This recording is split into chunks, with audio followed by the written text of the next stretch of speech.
오늘 하나님께 주신 말씀은 사무엘상 9장 26절로 10장 9절입니다.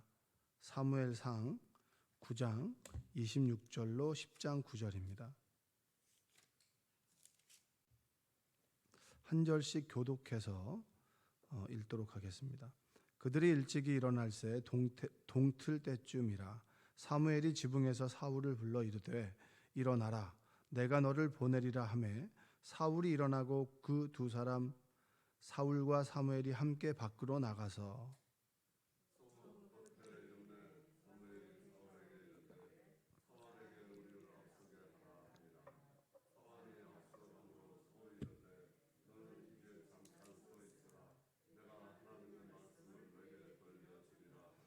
이에 사무엘이 기름병을 가져다가 사울의 머리에 붓고 입 맞추며 이르되 여호와께서 내게 기름을 부으사 그의 기업의 지도자로 삼지 아니하셨느냐.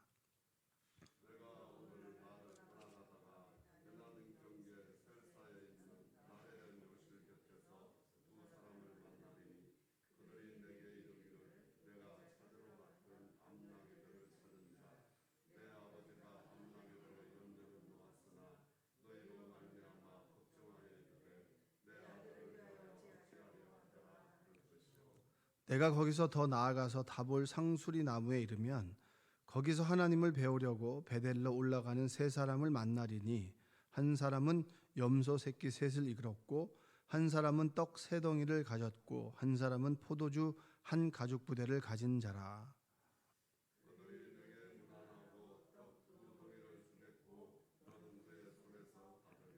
그 후에 내가 하나님의 산에 이르리니 그곳에는 블레셋 사람들의 영문이 있는지라. 내가 그리로 가서 그 성읍으로 들어갈 때에 선지자의 무리가 산당에서부터 비파와 소고와 저와 수금을 앞세우고 예언하며 내려오는 것을 만날 것이요.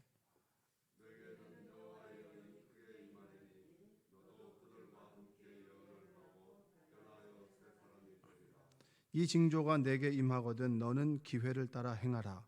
하나님이 너와 함께 하시느니라.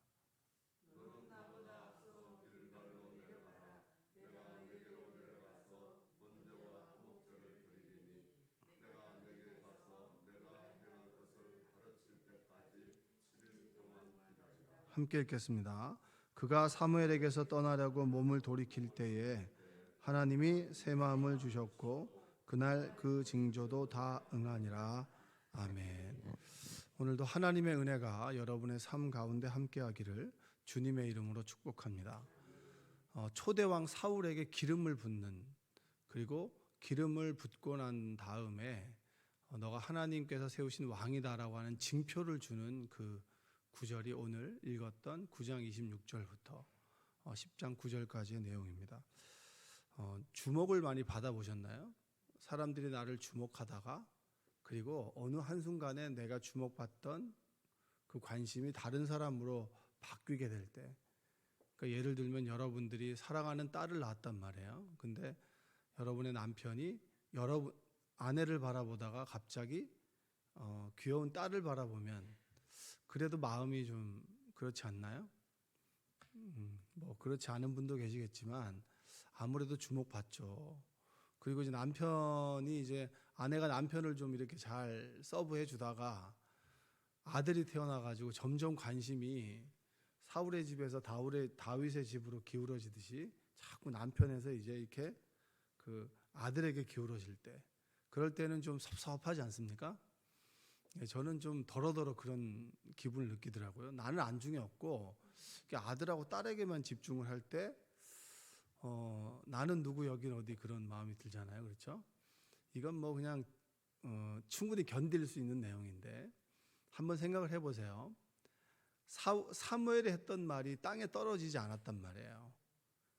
사람들이 사무엘에게 주목했습니다. 왜냐하면 그 이전까지 하나님의 말씀을 전했고 그리고 하나님을 나타내는 그런 사사가 별로 없었단 말이죠. 근데 사무엘이 그 엘리를, 어떻게 보면은 그냥 이름뿐인 엘리를 대신하여서 어렸을 때부터 하나님의 그 집에서 자랐고 그리고 하나님의 말씀을 들었고 그리고 하나님 말씀을 전했단 말이에요.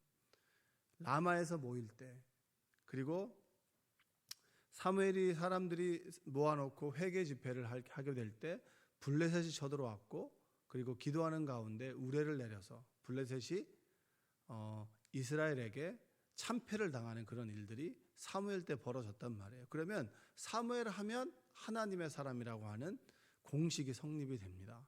그래서 사람들이 온 이목이 사무엘에게 집중된단 말이에요. 근데 하나님께서 사무엘에게 왕을 부으라는 거예요. 왕을 세우라는 거죠. 기름을 부으라는 얘기를 해 주십니다. 기름을 부으라고 하는 의미는 두 가지 의미가 있어요. 첫 번째는 뭐냐면 스승이 제자에게 기름을 붓고 제자는 기름 부음을 받는단 말이에요. 그러니까 누가 봐도 가르치는 자와 가르침을 받는 자의 관계다. 그리고 왕과 신하의 관계다. 이렇게 주종 관계를 의미하는 게 있고요. 가르치는 자와 가르침을 받는 자가 있고, 그리고 두 번째는 뭐냐면 두 번째는 단절을 의미합니다.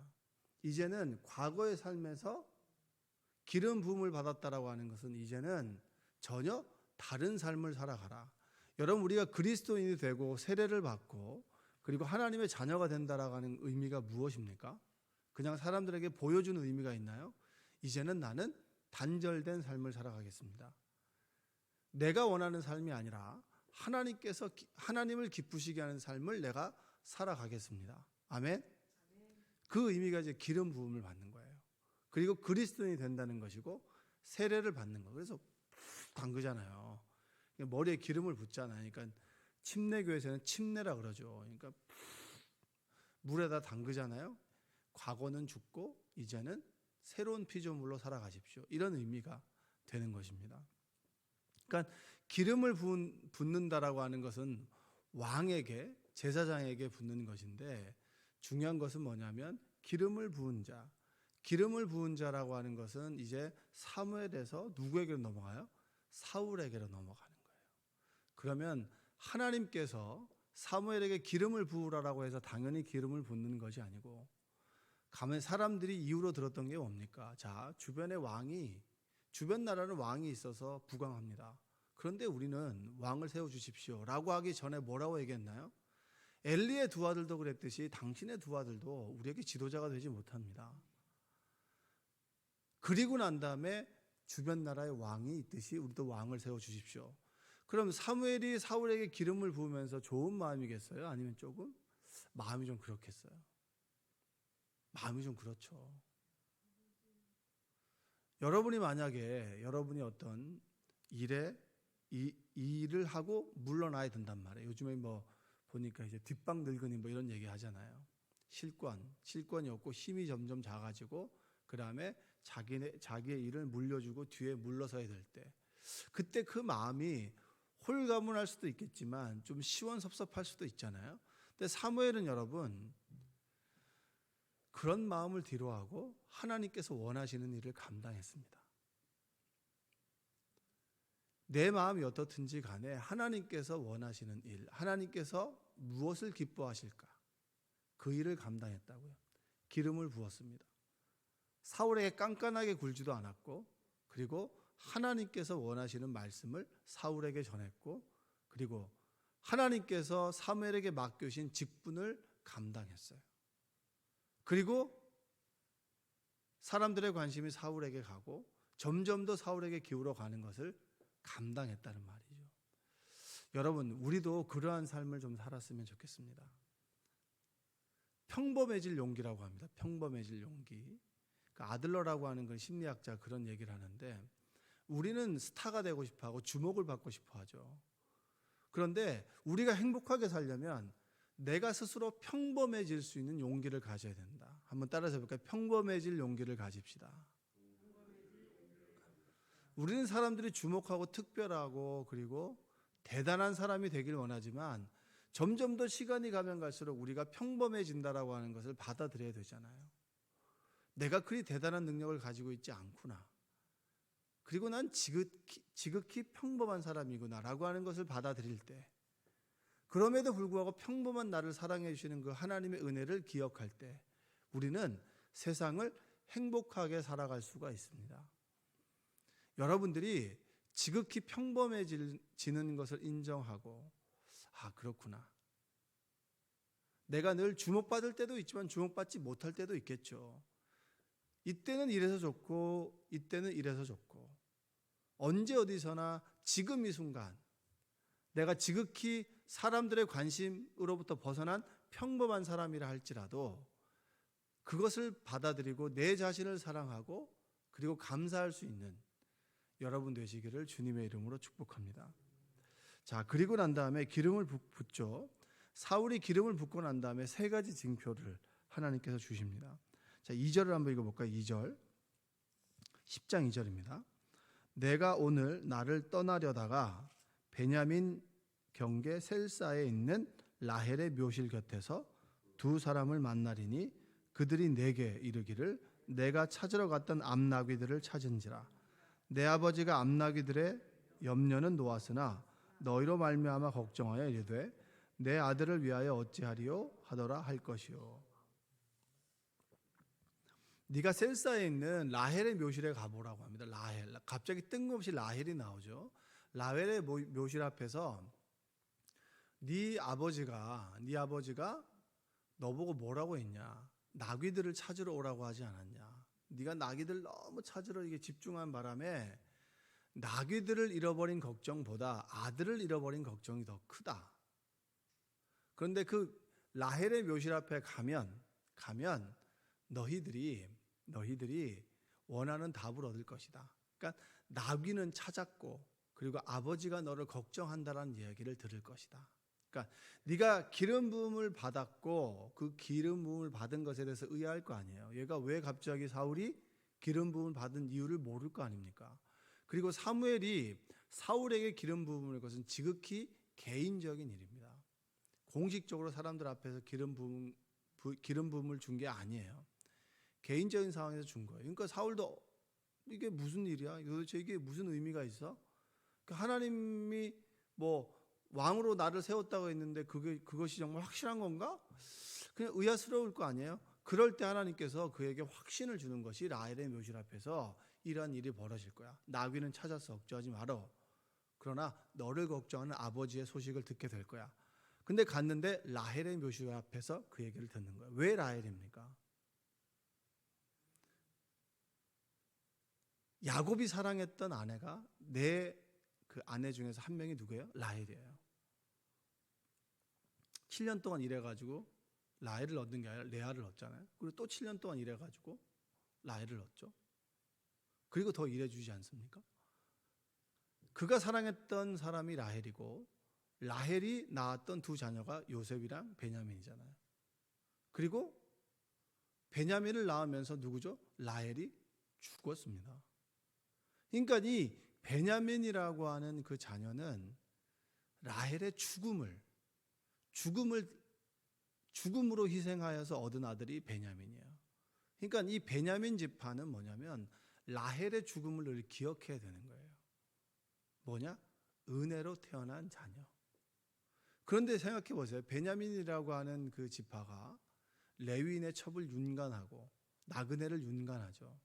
하나님께서 환대하라고 했던 것을 뒤집어서 자신의 욕구를 충족시키기 위해서 희롱하고 농락하고 그리고 그를 윤관합니다. 여러분, 이 사건이 뭐 한 번밖에 없었겠어요? 시범 케이스로 딱 걸린 게 아니잖아요. 수없이 있었던 사건 중에서 유대인의 제사장의 첩에, 이 제사장이 첩을 갖고 있다는 것도 희한한 것이지만 그 첩을 윤관해서 나그네를 죽게 한 사건이 바로 일어나게 되고 11지파의 집중적인 공격을 받게 되고 600명을 남겨놓고 거기다 죽잖아요. 근데 그러한 사건이 베냐민에게 벌어졌는데 11지파에게 베냐민은 나사렛에서 무슨 선한 것이 나올 수 있겠어. 야, 니네가 뭐 지역이 되니 뭐 집안이 되니 뭐가 되니 학력이 되니 학벌이 되니 아무것도 안 되는데 니네에서 뭐가 나겠냐 라고 하는 이미지가 똑같은 거예요. 근데 알고 보니까 베냐민 지파에서 사울이 왕이 되잖아요. 그럼 베냐민 지파가 얼마나 자긍심이 있겠어요. 그리고 다른 지파 사람들은 얼마나 우습게 보겠어요. 왜 라헬의 묘실 앞이냐? 너 분명히 베냐민 지파 과오를 잊고 은혜를 기억하라는 거예요. 여러분, 은혜를 잊고 살아가는 민족, 공동체, 개인 미래 없습니다. 하나님께서 우리 인생 가운데 주셨던 그 은혜를 잊고 가는 사람들, 여러분, 그들에게 미래는 없습니다. 우리가 늘 기억해야 되는 것은 뭔지 아십니까? 지극히 평범하고 받을 자격이 없는 나에게 주어지신 하나님의 크신 사랑이에요. 그 사랑이 눈으로 나타나는 게 은혜 아니겠습니까? 나에게 이런 은혜를 부어주셨구나. 갑자기 나에게 물질적인 풍요함을 부어주세요. 내가 받을 자격이, 내가 심은 대로 거둔다고 했는데 내가 생각해보니 그렇게 많은 것을 심지 않았음에도 불구하고 거두게 하실 때가 있는 거예요. 그게 뭐예요? 은혜 아닙니까? 그게 은혜예요. 내가 사람들로부터 그렇게 큰 사랑을 받아 정말 이 꼬였던 관계의 문제가 분명히 나는 스스로 할 수 없는데 하나님께서 풀어주실 때가 있는 거예요. 그게 뭡니까? 은혜 아니겠어요? 여러분이 이 새벽에 수많은 시간 중 잠을 깨워서 이 시간에 나온 게 무엇입니까? 그것이 은혜잖아요.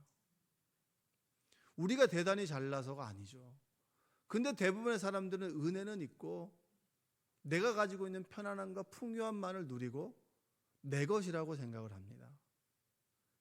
은혜를 잊고 가는 사람들, 사울에게 기름 부음을 주시면서 하나님께서 주셨던 강한 메시지는 라헬의 죽음을 기억하란 말이야. 라헬이 목숨을 담보하여서 아들을 낳았고 그 아들이 베냐민이었다. 그 은혜를 잊고 살아가는 너, 그 은혜를 기억하지 않는 너 의미가 없다. 가치가 없다. 이 얘기를 지금 사울에게 해주고 있는 거예요. 아니, 오늘 나에게 해주고 있는 거죠. 여러분, 은혜를 잊고 살아가십니까? 기억하고 살아가세요. 여러분, 우리는 늘 말씀을 듣고 은혜를 누리면서도 이것이 은혜인지 모르고 당연한 것이라고 생각할 수 있어요. 지극히 작은 것에도 감사할 수 있고 지극히 작은 것도 하나님께서 주신 것이다라고 우리가 고백할 수 있을 때 우리가 은혜를 아는 사람으로 살아갈 수 있는 거예요. 그리고 두 번째 징표가 뭐냐면, 두 번째 징표가 있습니다. 두 번째 징표는 한번 읽어보겠습니다. 3절과 4절이에요. 3절과 4절. 내가 거기서 더 나아가서 다볼 상수리 나무에 이르면 거기서 하나님을 배우려고 베델로 올라가는 세 사람을 만나리니 한 사람은 염소 새끼 셋을 이끌었고 한 사람은 떡 세 덩이를 가졌고 한 사람은 포도주 한 가죽 부대를 가진 자라. 그들이 내게 문안하고 떡 두 덩이를 주겠고 너는 그의 손에서 받으리라. 여기서 보면 베델로 올라갑니다. 베델이 뭐죠? 야곱이 에서의 것을 대신 먹고 축복을 받잖아요. 아버지에게 먹이고 그 축복을 받고 에서가 두려워서 도망갔다. 그 루스가 하나님과 내가 분리되었던 곳. 루스의 베델의 옛지명이 루스잖아요. 하나님이 날 버리셨다. 하나님 날 떠나갔다. 그러니까 분리되었다라는 삶에서 돌베개를 베고 자다가 주의 천사들이 아래서부터 위로 올라가잖아요. 위에서 내려오는 게 아니라 위에서 내려오면 분리된 게 맞아요. 근데 아래서 올라가는 건 뭐냐? 내가 네 옆에 있다는 거잖아요. 그러니까 베델, 하나님의 문, 이게 벳엘이잖아요. 베델. 하나님께서 나와 함께 계시는구나. 하나님께서 나와 함께 계시는구나. 베델에서 너의 선조 야곱의 12지파잖아요. 그렇죠? 니네들의 선조의 아버지, 그 아버지가 하나님을 만났던 곳에서 네가 떡 두 덩이를 받게 될 것이다. 다윗이 도망치면서 먹었던 진설병은 누가 먹나요? 제사장이 먹죠. 아무나 먹을 수 있는 건 아니잖아요. 기름 부은 자만 먹을 수 있는 거잖아요. 네가 이제는 왕의 기름 부음을 받았지. 하나님이 너와 함께 할 것이고 하나님이 너와 함께 한 사람은 무엇을 먹고 마시고 살아가게 될 거냐? 무엇을 생각하고 무엇을 보고 무엇을 먹을 거냐? 구별된 것을 먹어야지. 아무거나 먹고 싶은 대로 먹고 하고 싶은 대로 하는 삶이 아니라 하나님의 말씀을 늘 듣고 먹고 그것을 씹고 순종하며 살아가는 삶을 살아가라. 이게 이제 떡 두 덩이를 먹는 삶 아니겠습니까? 이제는 네가 원하는 삶을 살았다면 이제는 하나님께서 원하는 삶을 살아야 되지 않겠냐? 네가 정말 봐야 될 것을 똑같은 것들을 봐도 여러분 보면 늘 긍정적으로 얘기하는 사람이 있고 늘 부정적으로 이야기하는 사람이 있어요. 그러면 여러분 그리스도인들은 어떤 사람입니까? 똑같은 걸 봐도 가능성을 보고 용기를 낼 거예요? 아니면 늘 부정적인 걸 볼 거예요? 음식 맛을 보면 음식 맛이 이러니 저러니 이게 맛있다고 딱 내 맛이라고 이렇게 얘기하는 사람도 있고, 또 어떤 사람의 행동을 보면 늘 비판하고 하는 사람이 있어요. 여러분 비판은 여러분 비판받지 아니하라거든 비판하지 말라라고 하잖아요. 이 비판의 기준이 뭡니까? 여러분 아담과 하와가 있잖아요. 선악과를 먹잖아요. 선악과를 먹고 난 다음에 눈이 밝아져서 선과 악을 구별할 수 있게 됩니다. 그렇죠. 우리는 선과 악을 구별할 수 있어요. 근데 우리는 구별을 할 수 있지만 잣대가 없는 거예요. 그게 우리의 가장 큰 문제예요. 기준이 누가 되냐면, 선과 악의 기준은 하나님이십니다. 하나님 말씀대로 가는 건 선이고 하나님 말씀대로 가지 않는 건 악이에요. 그러면 우리는 선과 악을 구별할 수 있는 능력은 가지고 있지만 기준이 없는 거예요.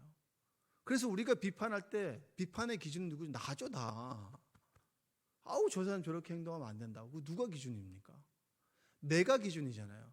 내 마음대로 내 잣대가 돼서 평가하고 비판한단 말이에요. 그래서 네 잣대로 비판하지 마라. 그러면 다른 사람도 자신의 잣대로 너를 비판하게 될 것이다. 이 얘기를 하고 있는 것입니다. 그리스도인, 기름 부음을 받은 자, 하나님의 자녀가 된 자들 어떻게 살아가야 될까요? 나를 기준으로 살아가는 삶이 아니라 하나님을 기준으로 살아가는 삶을 살아가십시오. 이것이 바로 사울에게 주셨던 메시지예요. 그리고 세 번째 5절과 6절 한번 읽어볼까요? 그 후에 내가 하나님의 산에 이르리니 그곳에는 블레셋 사람들의 영문이 있는지라 내가 그리로 가서 그 성읍으로 들어갈 때 선지자의 무리가 산당에서부터 비파와 소고와 저와 수금을 앞세우고 예언하며 내려오는 것을 만날 것이요 내게는 여호와의 영이 크게 임하리니 너도 그들과 함께 예언을 하고 변하여 새 사람이 되리라. 새 사람이 되리라. 새 사람이 된다라고 하는 것은 내가 결심했어 딱 이렇게 되는 게 아니잖아요. 어떻게 되는 거죠? 하나님의 영이 임하면. 할렐루야. 그래서 우리는 세례를 받죠. 그리고 성령 세례라고 하잖아요. 성령의 충만함을 입는다. 내가 하나님의 자녀라고 고백하고, 그리고 주 예수 그리스도, 주는 그리스도시요 살아계신 하나님의 아들입니다 라는 고백이 누가 해주신 거예요? 성령께서 베드로에게 하게 하신 고백이잖아요. 하나님의 영이 충만하게 된다. 성령이 우리와 동행하게 된다. 베델에서 야곱과 함께 하셨던 하나님의 영이 너에게도 함께하게 될 것이고 그것을 네가 느끼게 될 것이다. 여러분, 그리스도인들은 성령으로 충만한 사람들입니다. 성령을 소멸시키는 삶이 아니라 하나님의 영으로 충만한 삶을 살아가는 여러분 되시기 바랍니다. 성령으로 충만한 삶은 뭔가요? 하나님의 영이 나와 함께 계신다라고 하는 것을 인정하고 주의 도우심을 구하는 삶이 성령으로 충만한 삶입니다. 주의 도우심을 구할 때 하나님의 영으로 충만한 삶이 될 것이고, 우리가 세상 사람들이 먹고 마시는 걸 먹는 것이 아니라 하나님의 말씀을 먹고 하나님의 예배를 사모하고 그리고 하나님의 사람들과 함께 교제하게 될 때 우리는 하나님의 영으로 충만하게 되는 거예요. 여러분들이 그러한 삶을 살길 원합니다. 사울에게 기름 부음을 주시고 세 가지 징표를 주셨죠. 그것이 우리에게 필요한 거 아닙니까? 은혜를 잊지 말아라. 내가 구원받은 것, 그거 하나님의 은혜 아니냐. 거저 주신 것이다. 핏값으로 우리를 사셨고 하나님의 자녀로 삼아주셨다. 그런 자녀가 뭘 먹고 다니냐, 뭘 보고 다니냐, 뭘 하고 다니냐는 거예요. 여러분에게 주셨던 풍부한 물질을 어디다 쓰고 다니냐는 거예요. 여러분의 배를 채우는 삶을 살아갈 것입니까? 아니면 내가 먹고 다른 사람도 먹이는 삶을 살아갈 것입니까? 그게 오병이의 기적의 가장 중요한 가치와 의미 아니겠습니까? 네가 직접 먹이라는 거, 너도 없지만 하나님께서 주겠으니 너도 먹고 굶주린 사람도 먹게 해라. 이것이 그 의미 아니겠어요? 그리고 하나님의 영으로 충만할 때 우리가 새 피조물로 새 사람으로 살아갈 수 있게 될 것이다. 여러분, 사울의 타락의 이유가 뭡니까? 이 세 가지 잃어버린 거 아니에요? 은혜 잃어버렸죠. 먹지 말아야 될 거 먹고 다녔죠. 보지 말아야 될 거 봤죠. 그리고 하나님의 영을 소멸시키는 삶을 살았죠. 그러니까 하나님의 영이 떠나고 하나님께서 누구를? 사울을 버리고 다윗을 세우잖아요. 영원히 여러분 하나님의 영이 함께합니까? 하나님도 우리를 떠날 수 있다라고 하는 게 성경의 메시지 아니겠어요? 그럼에도 불구하고 끝까지 기다리시고 기회를 주시는 하나님 앞에서 우리가 고백할 수 있는 것은 모든 것이 은혜입니다. 할렐루야. 여러분, 초심으로 돌아가셔야죠. 여러분이 처음 찌질했던 그 순간으로. 그게 우리 모습이에요. 그게 우리 모습이라고요. 저는 늘 그걸 기억합니다. 그때로 돌아가요. 강원도 그 첫 목회했을 때 그 마룻바다, 그 비참했던 그 어떻게 보면 영적으로 빈곤했고 그리고 부족했었고 능력도 부족했고 믿음도 없었던 그때 하나님께서 나를 만나 주셨고 무릎을 꿇었을 때 내가 하염없이 눈물을 흘렸던 그때로 늘 돌아갑니다. 왜냐? 은혜였고 그때부터 내가 방향이 달라졌었고 그때부터 계속적으로 하나님을 찾는 삶을 살아갔기 때문입니다. 여러분도 그러한 삶을 살아가시기를 주님의 이름으로 축복합니다. 기도하겠습니다. 사랑과 은혜가 풍성하신 아버지 하나님 감사합니다. 새벽에 우리를 불러주시고 귀한 말씀을 주시니 감사합니다.